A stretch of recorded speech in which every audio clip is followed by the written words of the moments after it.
God placed you there at your high school for a reason.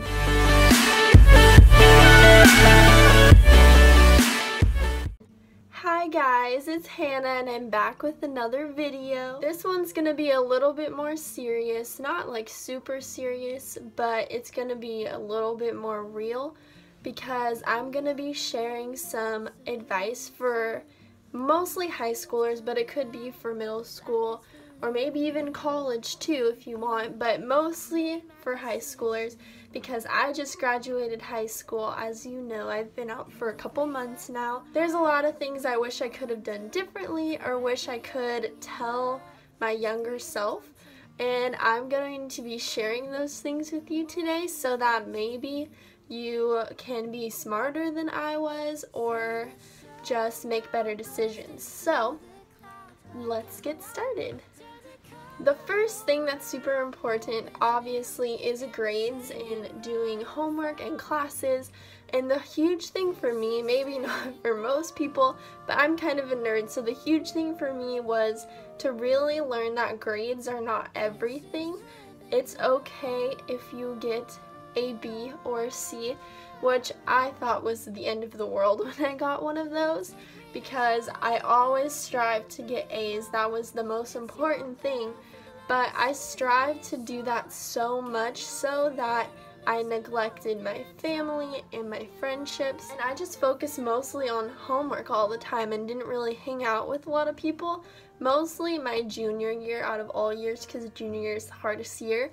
I wish I would have put more time into developing those relationships because those are really important. I think you have to find a balance. There's a balance between wanting to do good in school, which I encourage you to. Doing good in school is a good thing, but also not letting it take over your entire life to where you only focus on school and that's the only thing in your head. More than friendships, more than sports, more than Jesus. You don't want it to take priority over all of those things because that's not healthy. So I wish I would have told myself that, especially as a junior, because junior year is so hard with AP classes and SATs starting and those types of things, but I wish I would have known that, so I would have put more time and effort into my friendships that year. The second thing I want to talk about is friendships, which is obviously very important. Everyone wants to have friendships in high school, but it is so hard to maintain friendships, I feel like, because they require a lot of work and a lot of effort, especially with petty things like drama and gossip, and it's really hard to keep strong, healthy friendships, which for me, I had a lot of problems with different people in that area. But one piece of advice that I would say to keep your friendships strong and healthy is to not participate in any gossip whatsoever. If someone's talking bad about someone that maybe not even is your friend, I encourage you still not to participate in it because it creates this division with students that isn't okay, and I wouldn't want people to be gossiping behind my back just as much as that person doesn't want you to gossip about them. And I think that's so important, and sometimes we just let it slip and just don't even realize that we're saying it, but it is so important to make sure that we don't participate in drama. The second thing about friendships that I think is so important is always try to make new friends. Don't stay in your little group, but try to hang out with some jocks or some geeks or whatever, because there's some pretty cool people in different spheres of high school that you may have not met yet, and you should meet them. And I really encourage you to not be afraid to meet new people, but to go out and do that because it is so important. The last thing I would say for friendships in high school is to enjoy them while they last, because I've only been out of high school for a few months and I only talked to one person from high school, and it was kind of a shock to me that I lost all my friends that fast, but it just happens. Once you graduate, everyone moves on, they go to college and they go their separate ways and start their lives.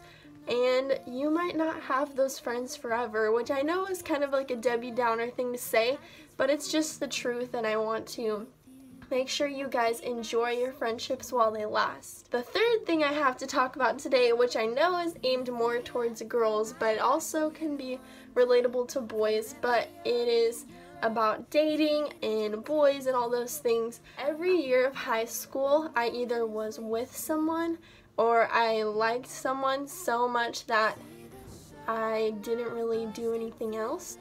I would encourage you not to date until you're at least a senior, but maybe even not as a senior, because once you're a senior, then you graduate and lose all your friends like I talked about before. So maybe not even in high school at all, just because it prevents so much heartbreak and drama, which we don't want to be involved in, and just we don't want to have to avoid people because of past relationships. And this is just a made-up statistic, but I feel like it's pretty much true that most high school relationships don't last. I would even say about like 80% of them don't last, just because in high school you're still trying to figure out who you are, and you're trying to balance things like family and friends and school, and it's just really hard to maintain a relationship in high school. So I would encourage you to wait, and if you're a Christian, I think it's best to wait till God shows you the person you're supposed to be with, because He ultimately knows, and it's so much more special when He brings that person to you instead of you chasing after a bunch of different people like I did. So it is best to wait, I think.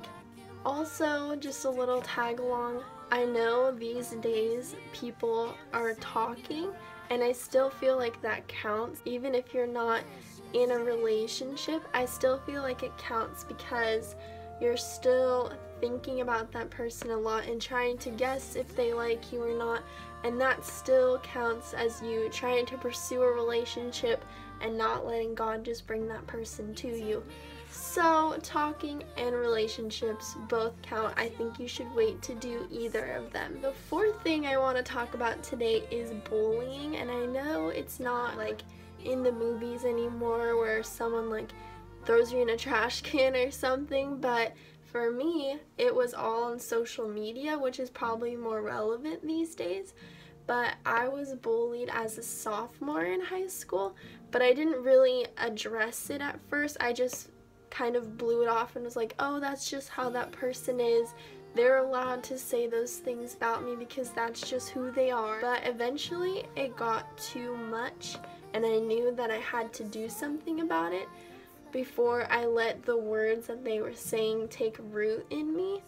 And I eventually told my parents, and the problem was dealt with, but I really shouldn't have waited that long to deal with the problem. So I encourage you, if you're being bullied, to deal with the problem, not be afraid to tell someone about it, because it is so much better to have it dealt with than have it going on under the surface.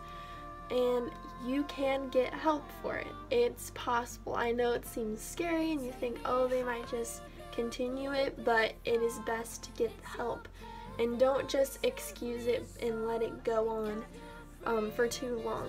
Also, don't let those words that they're saying take root in your heart. What they're saying is false, and you don't want to be defined by what they say about you. The fifth thing I want to talk about is identity, and I know this is a big thing for high schoolers because it is so hard to stay true to yourself when there's so many other people telling you who you should be or who they want you to be, and I know it's hard to remain true to yourself at the same time while you're still trying to figure out who you are.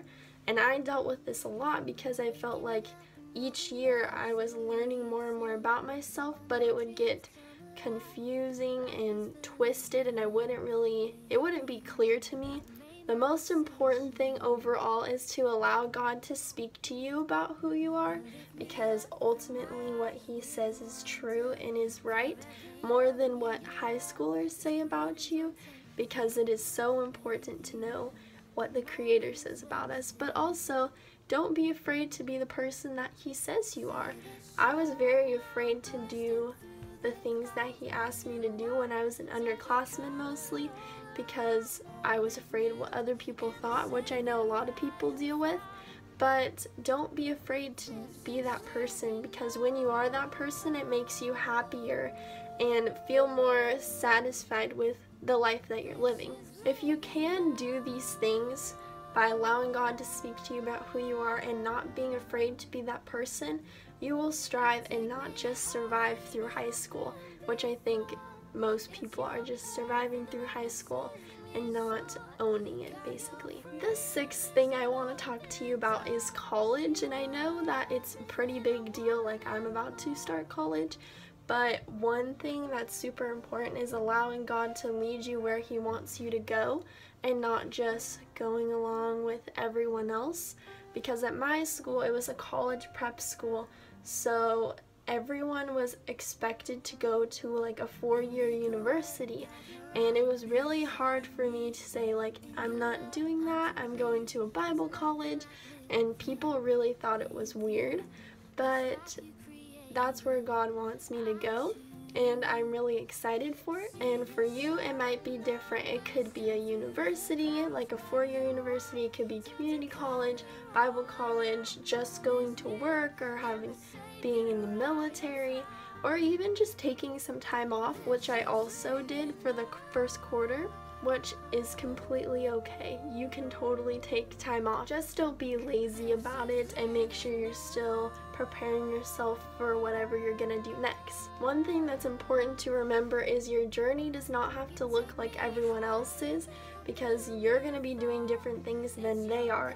So you have to make sure you're pursuing whatever you want to pursue, or whatever God's telling you to pursue, because that's the most important thing. The last thing that I want to talk about is being a light for Jesus on your campus, which I have another video planned to talk about this more in depth, but I think as students we're called to minister to the students around us. I think it's a perfect opportunity to be a light and to evangelize to people around you, because when you're out of high school like me, you don't really have mission field in a sense. You don't have people that you're focusing on ministering to. So I think it's important to take advantage of the opportunity when you're in high school. God placed you there at your high school for a reason, and He wants to use you, but you just have to ask Him what He wants to do for your school specifically, because each school has different areas that need to be addressed and to look more like Him. So that is all my encouragement for you today. I hope you learned something from my advice, and I just hope it'll be helpful for you as you continue your high school journey. But if you like this video, like, comment, subscribe, do all those great things, and I'll see you later, fam. Bye!